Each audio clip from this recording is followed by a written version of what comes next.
स्वागत है आप सभी का स्टडी साइंस 93 पे। और आज केमिस्ट्री क्लास 12 का दूसरा चैप्टर शुरू होने वाला है जिसका नाम है सॉल्यूशन। इसके बारे में सब लोग जानते भी हैं पहले से, कुछ नया बताने की जरूरत है नहीं, लेकिन फिर भी थोड़ा बहुत बता दे रहा हूँ। सॉल्यूशन होता क्या है? होमोजीनियस मिक्सचर होता है जिस दो या दो से अधिक कंपोनेंट का होमोजीनियस मिक्सचर जिसका जो प्रॉपर्टी है, फिजिकल प्रॉपर्टी, वो यूनिफॉर्मली डिस्ट्रीब्यूटेड होता है पूरे सॉल्यूशन में। क्या होता है? दो या दो से अधिक कंपोनेंट का होमोजीनियस मिक्सचर होता है। होमोजीनियस मिक्सचर होता है जो यूनिफॉर्मली डिस्ट्रीब्यूटेड होता है, जिसका जो प्रॉपर्टी है यूनिफॉर्मली डिस्ट्रीब्यूटेड होता है। जैसे अगर देख लिया जाए, शरबत चीनी और पानी है, चीनी और पानी मिला दिया जाए, उसको अच्छी तरह से सेक कर दिया जाए। चीनी और पानी को सेक करने के बाद से हम कहीं से भी चीनी और पानी उठाएं तो जितना मीठा होता है उतना ही मीठा रहेगा, और जितने कंपोनेंट एक जगह घुले रहेंगे, जितना मात्रा में चीनी और पानी एक जगह होगा, वही दूसरी मात्रा में भी। अगर पूरा हम एक गिलास ले लें, इसमें चीनी पानी है, तो पूरा चीनी पानी एक तरह से अगर बढ़िया से सेक कर देते हैं हम इसको, तो हर जगह का कंपोनेंट सेम हो जाएगा, यूनिफॉर्मली डिस्ट्रीब्यूटेड होगा कंपोनेंट और उसका प्रॉपर्टी। यहाँ से निकालेंगे तो जितनी चीनी की मात्रा इतने दूर पानी में घुली रहेगी, उतना ही चीनी की मात्रा इतनी इस पानी में भी घुली रहेगी, उतना ही इसमें भी घुला रहेगा। इसको पियेंगे तो उतना ही मीठा लगेगा, और इसको भी पियेंगे तो उतना ही मीठा। शरबत, एक बाल्टी शरबत घोर दें और उसमें से एक गिलास सबको दे दे तो सबको एक जैसा ही लगेगा ना, सबको एक जैसे मीठा ही लगेगा वो। तो वही कहते हैं कि जो विलयन होता है वो दो या दो से अधिक कंपोनेंट का या अवयवों का होमोजीनियस समांगी मिश्रण होता है, जिसका हम कहेंगे कि वो गुण जो होता है, भौतिक गुण, वो हर जगह एक समान होता है। ये तो हो गया विलयन के बारे में। विलयन दो पार्ट होते हैं, सबको पता है, मैं बस बता रहा हूँ जल्दी जल्दी। इसमें दो पार्ट होते हैं। जिसकी मात्रा विलयन में अधिक होती है, जो एक्सिस में होता है, उसको बोलते हैं सॉल्वेंट। क्या बोलते हैं? विलायक। जिसकी मात्रा अधिक होती है, और वो उसका जो फेज होता है, अवस्था, वो विलयन की अवस्था के ही समान होता है। जो फेज होता है, जैसा फेज इसका होगा वैसा ही फेज इसका होगा, सेम फेज, समान अवस्था होती है। और दूसरा क्या है इसका कंपोनेंट? दूसरे कंपोनेंट को बोलते हैं सॉल्यूट। क्या बोलते हैं? विलेय। विलेय बोलते हैं जो घोला जाता है किसी भी सॉल्वेंट में, जो घोला जाता है। जैसे यहाँ पे क्या है, चीनी घोला गया तो चीनी सॉल्यूट हो गया। जो घोला जाता है या जिसकी मात्रा कम होती है,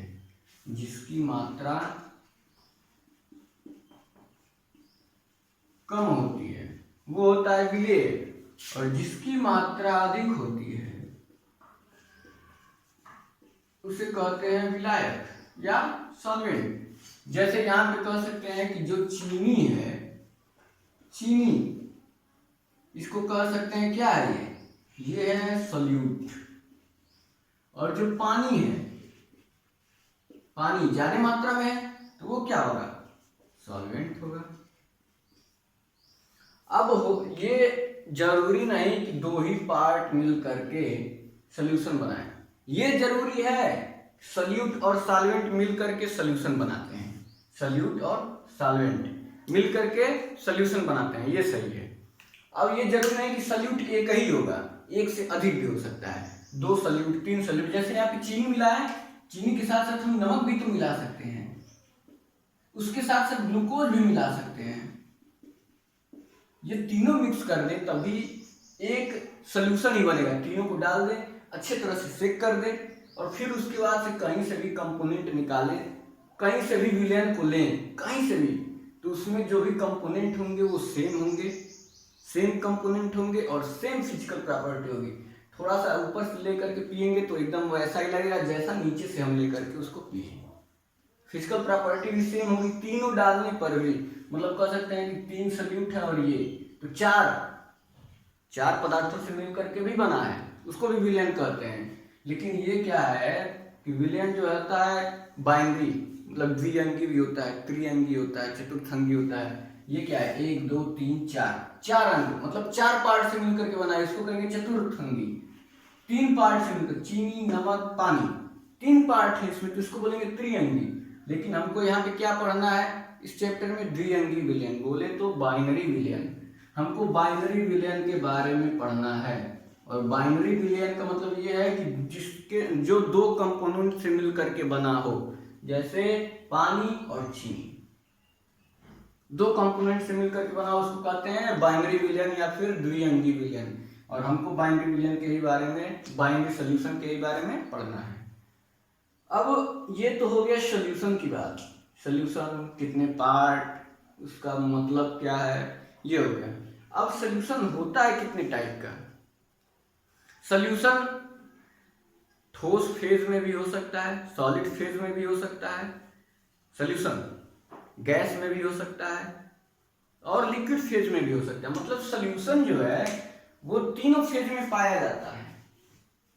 हम देख लें अगर सॉल्यूशन को तो वो तीनों फेज में पाया जाता है, ठोस में भी, द्रव में भी, गैस में भी। कह सकते हैं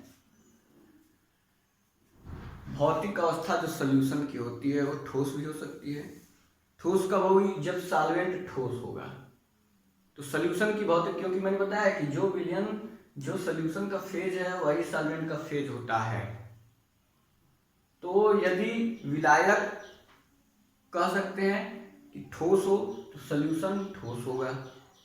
तो ठोस फेज में भी, सॉलिड फेज में सॉल्यूशन पाया जाता है, गैस फेज में भी पाया जाता है और लिक्विड फेज में भी सॉल्यूशन पाया जाता है। तो विलयन अगर हम देखें तो कितने तरह के हो सकते हैं। एक तो हो गया सॉलिड फेज में,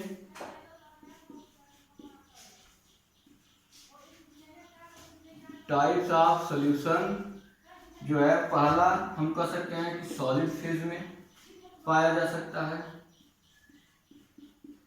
सॉलिड फेज में भी पाया जा सकता है सॉल्यूशन। सॉलिड फेज में कैसे पाया जाता है, अगर सॉल्वेंट क्या हो, सॉलिड हो, सॉल्यूट कैसा हो देख लेते हैं। कह रहा है कि अगर सॉल्वेंट सॉलिड है, सॉलिड तो सॉलिड फेज होगा। मैंने अभी बताया कि जैसा सॉल्वेंट होगा वैसा ही विलयन होगा।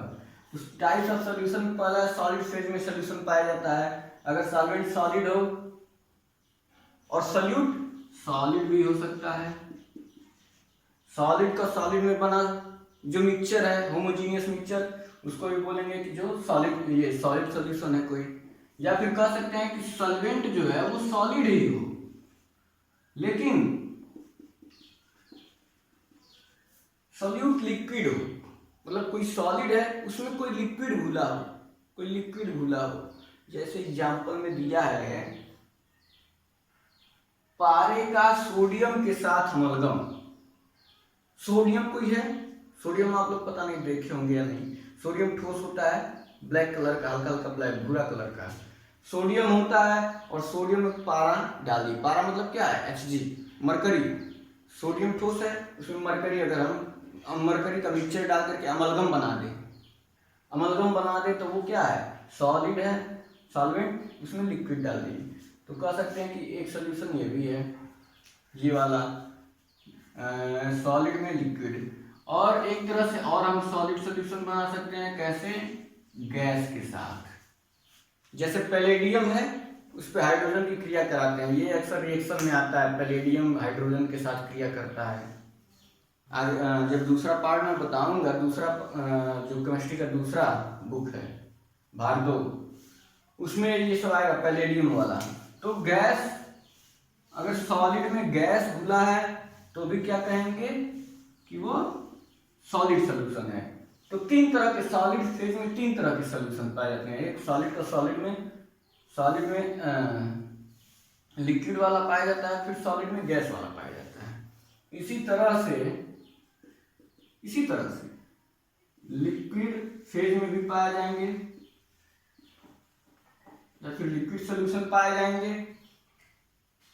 लिक्विड सोल्यूशन भी 3 तरह के, जिसमें सारे सॉल्वेंट जो है लिक्विड फेज में हो तभी तो लिक्विड सोल्यूशन। ये तो फिक्स है कि सॉल्वेंट लिक्विड फेज में ही होगा तभी लिक्विड सोल्यूशन कहलाएगा, तभी लिक्विड सोल्यूशन कहलाएगा। और ये ठोस भी हो सकता है और द्रव भी हो सकता है। द्रव का द्रव में सोल्यूशन और द्रव का गैस में भी सोल्यूशन हो सकता है।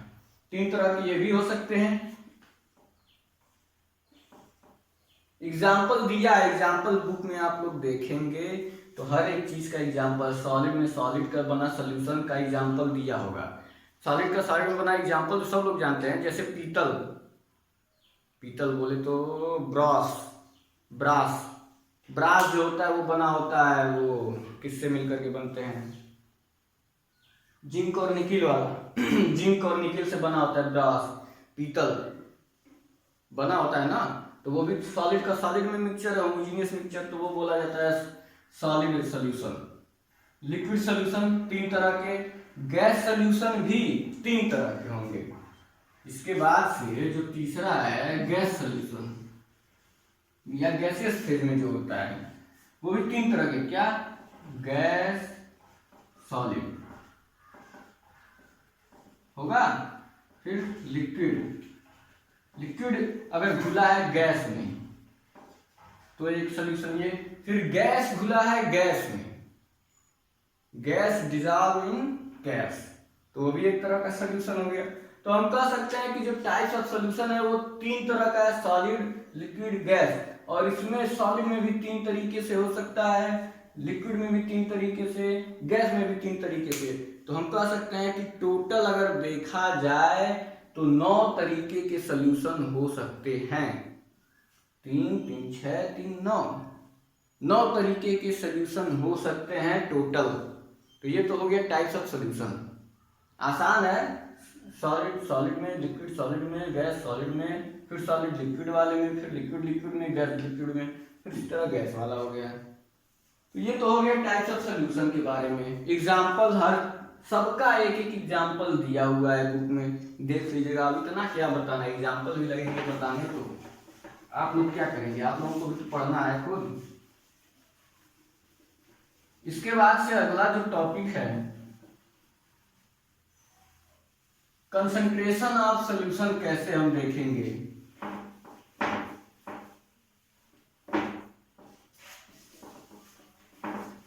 कंसंट्रेशन ऑफ सोल्यूशन को कैसे रिप्रेजेंट करेंगे, किसी भी विलयन की सांद्रता को रिप्रेजेंट करने के कितने तरीके हैं। तो कोई भी विलयन है, कोई भी विलयन 2 तरीके से हम रिप्रेजेंट कर सकते हैं। एक तो है क्वालिटेटिव तरीका, क्वालिटी देख करके, क्वालिटेटिव मेथड मतलब क्वालिटी देख करके बता दें कि हाँ ये सोल्यूशन कैसा है, उसकी सांद्रता कैसी है, मतलब कितना विलय घुला है, कितने विलायक में। या दूसरा है क्वांटिटेटिव मेथड, दूसरा है। क्वालिटेटिव मेथड में क्या होता है कि हम केवल क्वालिटी देख करके बता देंगे, बस क्वालिटी देख करके का मतलब क्या है कि ये बहुत गाढ़ा सोल्यूशन है या फिर थोड़ा सा ढीला टाइप का सोल्यूशन है, ये देख करके। तो हम इसके हिसाब से 2 तरीके में बांट सकते हैं। एक तो होता है तन विलयन, जिसको बोलते हैं डाइल्यूट सोल्यूशन, और दूसरा होता है, इसको बोलते हैं तन। सब इसके बारे में पता होगा। कंसंट्रेट, सांद्र, तनु सोल्यूशन या फिर डाइल्यूट सोल्यूशन को क्या बोलते हैं, कैसे डिफाइन कर सकते हैं? जिसमें विलेय की मात्रा कम हो, विलेय की मात्रा कम हो, विलेय कम हो, और इसमें क्या होता है, विलेय अधिक होता है। अभी मैं एग्जाम्पल, बहुत ही आसान एग्जाम्पल भी समझा दे रहा हूं। जिसमें विलेय की मात्रा कम, जो घोला जा रहा है विलायक में, सॉल्वेंट में जो सॉल्यूट डाला जा रहा है, उस सॉल्यूट की मात्रा अगर कम है तो बोलेंगे वो डाइल्यूट सॉल्यूशन है। और जो घोला जा रहा है सॉल्यूट, उसकी मात्रा अगर अधिक है तो उसको क्या बोलेंगे कि वो कंसंट्रेट है। क्वालिटी देख करके, मतलब क्वालिटी क्या है, इसमें थोड़ा सा घोला हुआ है, मतलब क्वालिटी देख करके बता दें हाँ ये डाइल्यूट है, इसमें बहुत ज़्यादा घोला है तो इसको बोलेंगे ये कंसंट्रेट है। एग्जाम्पल के लिए, समझने के लिए हम शरबत वाला एग्जाम्पल लेते हैं। कोई पानी है, उसमें चीनी हम घोले हुए हैं, तो थोड़ा सा चीनी घोल करके शरबत बना दिए। हमारे पास शरबत है चीनी पानी का है, हमारे पास शीरा है, शीरा जो मीठा उठा बनाते हैं, रसगुल्ला उसमें डुबोते हैं, वो शीरा है। हमारे पास शीरा है, हमारे पास शरबत है।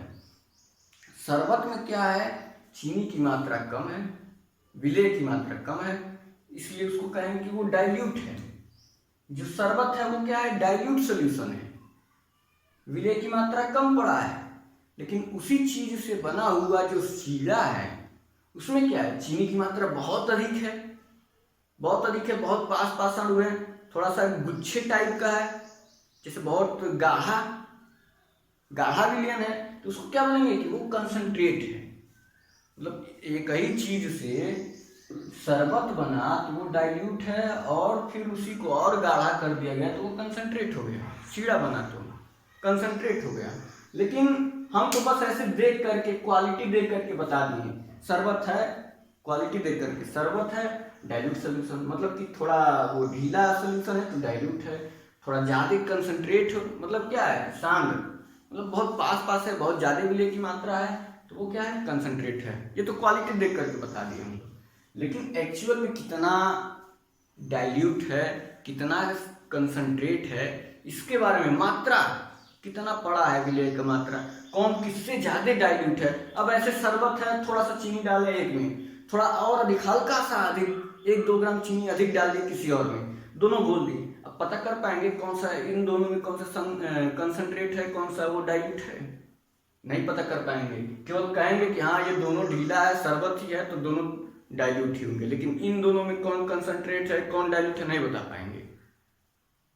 तो क्वांटिटी कितनी है, या क्वांटिटेटिव मेथड से हमें अगर बताना हो कंसंट्रेशन ऑफ सॉल्यूशन, तो उसके अब बहुत से तरीके हैं। क्वालिटेटिव मेथड के तो यही तरीका है, डाइल्यूट और कंसंट्रेट 2 तरीके के होते हैं सॉल्यूशन। लेकिन क्वांटिटेटिव मेथड में बहुत से तरीके होते हैं, जिसमें से मैं पहला तरीका बता रहा हूँ, सारे तरीके बताए जाएंगे यहाँ पे।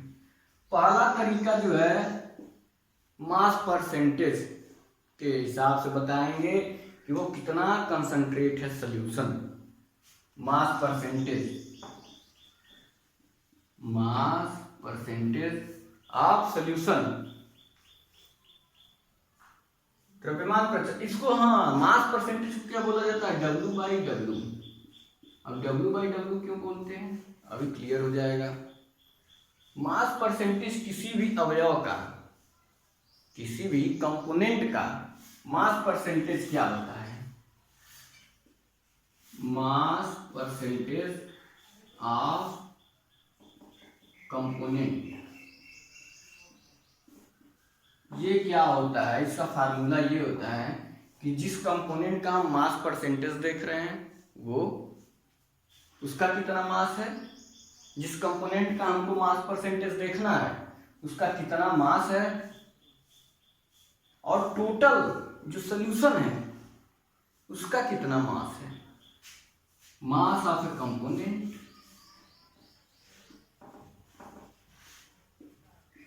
Component upon total mass of solution, upon total mass of solution, percentage है तो गुणे 100।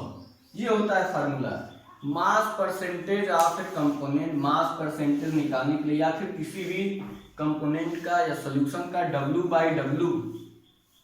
W बाई डब्ल्यू क्या है? W का मतलब कि वजन, ये भी वजन मतलब मास और ये भी मास, इसलिए इसको बोलते हैं W बाई डब्ल्यू।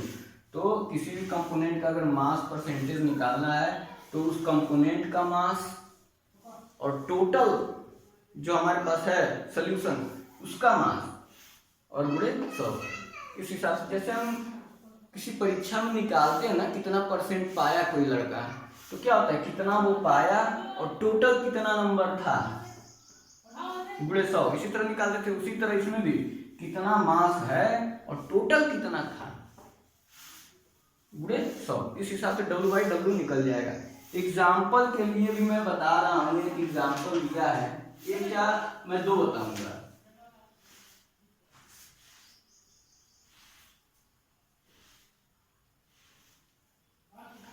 मैं 2 एग्जाम्पल बता रहा हूं। जैसे कहीं दे दिया 10% क्या ले लिया जाए, ग्लूकोज ले लिया जाए। इसमें क्या दिया है 10% एथेनॉल, एथेनॉल नहीं ग्लूकोज ही दिया, ग्लूकोज 10% ग्लूकोज कहीं लिखा है। ठीक, ये ऐसा सवाल पूछता है अक्सर, एक आध नंबर में पूछ देता है कि 10% ग्लूकोज है W बाई डब्ल्यू के हिसाब से, W बाई डब्ल्यू के हिसाब से 10% ग्लूकोज का मतलब क्या होता है। 10% ग्लूकोज जल में घुला है, W बाई डब्ल्यू के हिसाब से इसका मतलब क्या होता है। तो हम कहेंगे कि 10% ग्लूकोज है, 10% ग्लूकोज है, मतलब हमको मास देखना है। 10% ग्लूकोज है, इसका मतलब है कि 10 ग्राम मान लेते हैं ग्लूकोज है। ध्यान से सुनिएगा, 10% ग्लूकोज का मतलब क्या होता है W बाई डब्ल्यू के हिसाब से। तो W बाई डब्ल्यू के हिसाब से ये है कि पहले तो हम जान लें ग्लूकोज है तो इसमें 2 भाग है, एक तो ग्लूकोज, एक है जल, जल में घुला है तो 2 भाग है, एक ग्लूकोज हो गया और एक क्या हो गया वाटर हो गया। तो ये दोनों मिल करके क्या बना दिए सॉल्यूशन बना दिए, ये दोनों मिल करके सॉल्यूशन बनाए। और ये ग्लूकोज अकेला क्या है सॉल्वेंट है या फिर क्या है सॉल्यूट है या फिर कह सकते हैं कंपोनेंट है। कंपोनेंट दोनों अलग अलग हैं और दोनों मिलकर के सॉल्यूशन बना दिए हैं, ये है कंपोनेंट है। अब कह रहा है कि 10% है ग्लूकोज, 10% है का मतलब क्या है कि इसका मान लेते हैं ग्लूकोज का जो मास है वो 10 ग्राम है। ग्लूकोज का मास कितना है 10%, ग्लूकोज का मतलब कि जो मास है ग्लूकोज का, मास ऑफ ग्लूकोज वो 10 ग्राम है, 10 ग्राम। अब तो जल का कितना होगा, जल की मात्रा कितनी होगी, टोटल होना कितना चाहिए सॉल्यूशन 100, टोटल 100 होना चाहिए। तो 10 ग्राम अगर ग्लूकोज है तो वाटर कितना होगा 90 ग्राम, 90 ग्राम कितना हो जाएगा ये वाटर हो जाएगा, mass of water equal to 90 ग्राम।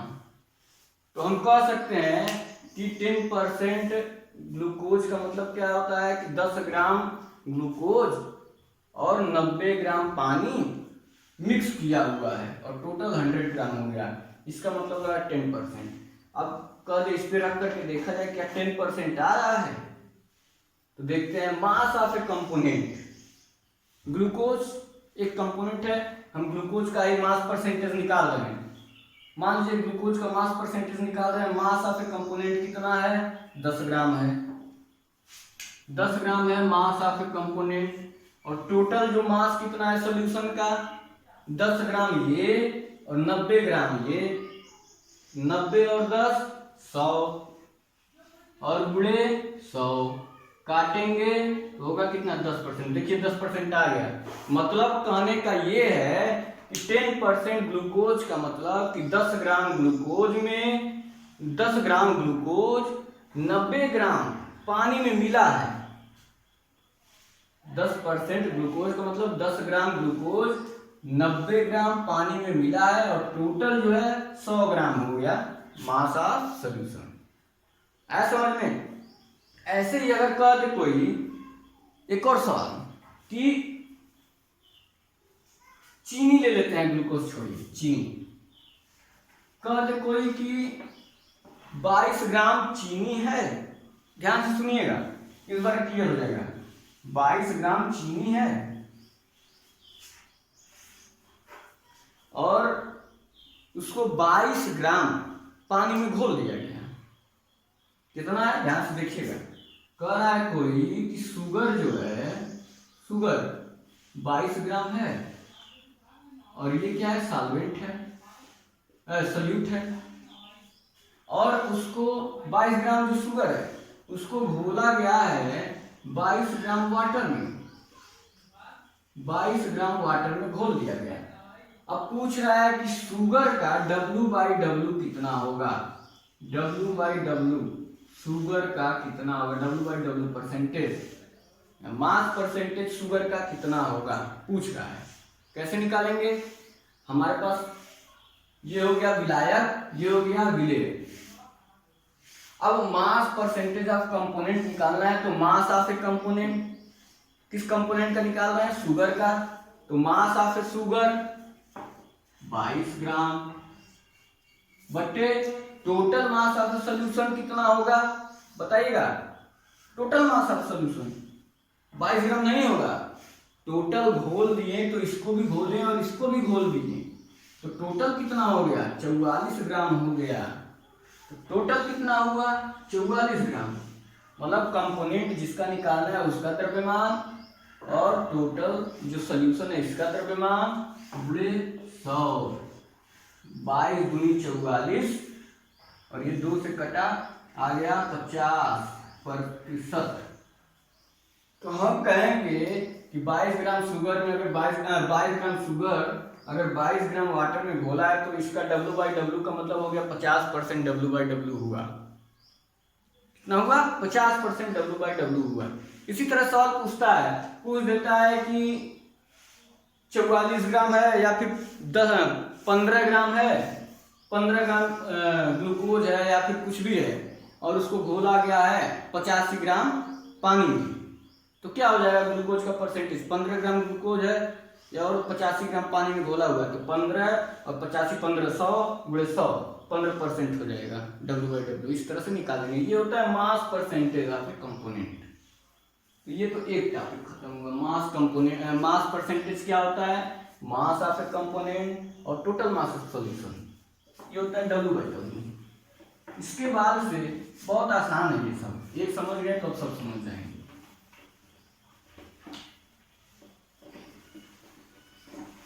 इसके बाद अगला कंसंट्रेशन जो है क्वांटिटेटिव तरीका कंसंट्रेशन को रिप्रेजेंट करने का, ये W/W हो गया, एक V/V होता है, एक W/V होता है, ये सब होते हैं। तो अगला देखते हैं क्या है, V/V है या W/V है।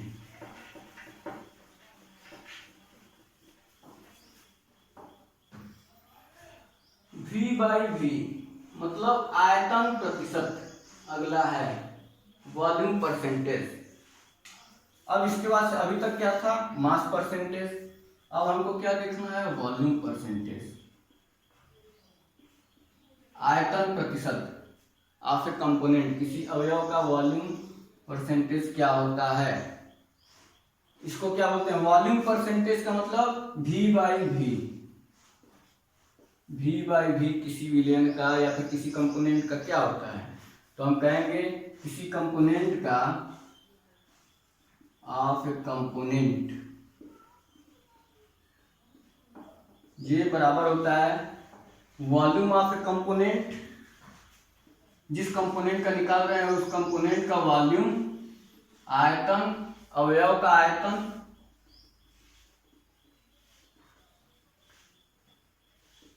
बटे total volume of a solution, बटे total volume of a solution. वही चीज है जैसे यहाँ पे क्या था, W/W निकाल रहे थे, मतलब कि W मतलब मास ऊपर, W मास नीचे।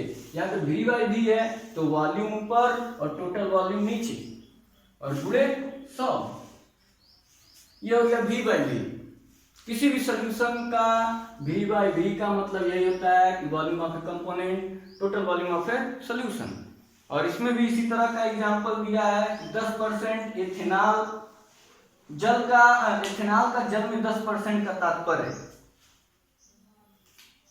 अगर इसमें पूछ दे कि 10% इथेनॉल अगर किसी जल में घुला है तो इसका क्या मतलब है? जल में 10% इथेनॉल का मतलब, जल में 10% इथेनॉल का मतलब क्या होता है W बाई W के हिसाब से? तो हम क्या कहेंगे कि 10 ml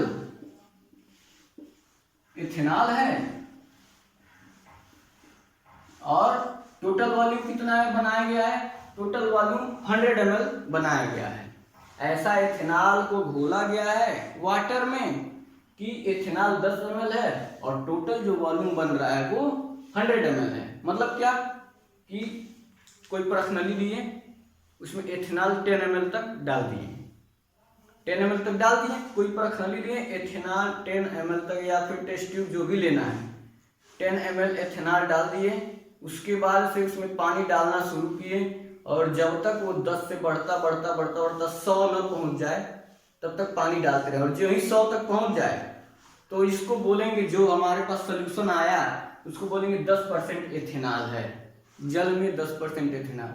करना क्या है, इथेनॉल को 10% लेना है, 10 ml इथेनॉल लेना है टेस्ट ट्यूब में या कोई बड़ा सा टेस्ट ट्यूब हो, बीकर हो, जो भी हो, 10 ml लेना है और उसमें पानी मिलाते जाना है। कब तक मिलाना है? जब तक वो 100 ml ना हो जाए।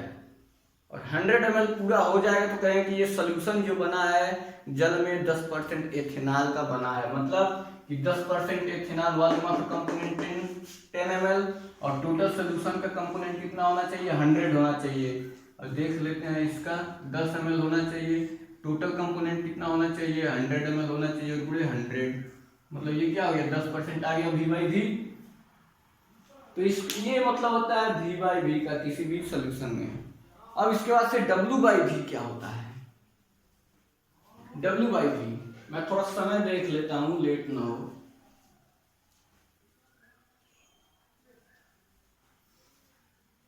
टाइम भी हो ही रहा है लेकिन एक और बता देता हूं W बाई V। ये तो V बाई V हो गया।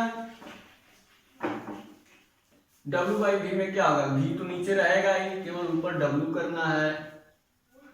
W बाई V मतलब द्रव्यमान आयतन प्रतिशत, मास है W, volume percentage, mass volume percentage. इसका मतलब क्या होता है कि ऊपर मास रहेगा, मास ऑफ ए कंपोनेंट और total volume of A solution, यही होगा इसका मतलब। दिया है कि नहीं इसमें? अच्छा दिया तो है। W बाई V मतलब कि मास ऑफ ए कंपोनेंट और total volume of A solution. हो गया ना, आसान तो है W बाई V का मतलब। अब मतलब क्या है कि मास कितना है? मान लीजिए 10 ग्राम, 10% शुगर इन वाटर। इसका मतलब क्या हो गया? 10% शुगर इन वाटर का मतलब क्या हो गया कि 10 ग्राम है, 10 ग्राम शुगर है और टोटल वॉल्यूम ऑफ सॉल्यूशन कितना है? 100 है, 100 ml है और गुणे 100। ये हो गया 10% आ गया। अब तो देखते ही बता देंगे। अगर कोई पूछ दे 20% ग्लूकोज, 20% ग्लूकोज इन वाटर का W बाई V का मतलब क्या होगा? 20% ग्लूकोज इन वाटर मतलब 20 ग्राम ग्लूकोज का और 100 ग्राम वाटर। कोई पूछ दे 15 ग्राम W बाई W का मतलब क्या हुआ? 15% W बाई W ग्लूकोज का मतलब क्या हुआ? 15%, मतलब W/W पूछ रहा हूँ मैं, W/W, मतलब कि ऊपर भी W नीचे भी W, तो क्या हो जाएगा 15% ग्लूकोज है, मतलब 15 ग्राम ग्लूकोज, और टोटल मास कितना होना चाहिए 100, तो 100 ये हो जाएगा। अगर पूछा कि ग्लूकोज जल में घुला है तो 15 ग्राम ग्लूकोज घुला है तो जल की मात्रा कितनी हुई 85 ग्राम, लेकिन हमको टोटल देखना है, टोटल 100 ही होगा। तो इस तरह से W/W पूछे, V/W पूछे या V/V पूछे, कोई दिक्कत नहीं होनी चाहिए। तो ये तो है क्वांटिटेटिव तरीका कंसंट्रेशन रिप्रेजेंट करने के लिए। अभी तो बस मैंने 3 बताया है, अभी और भी है। तो अभी लेकिन टाइम क्या है कि बहुत ज़्यादा जा रहा है, लगभग 35 मिनट हो चुका है। तो आज के लिए इतना ही रहने देते हैं, फिर अगले दिन इसके आगे शुरू करते हैं। तो अभी के लिए धन्यवाद।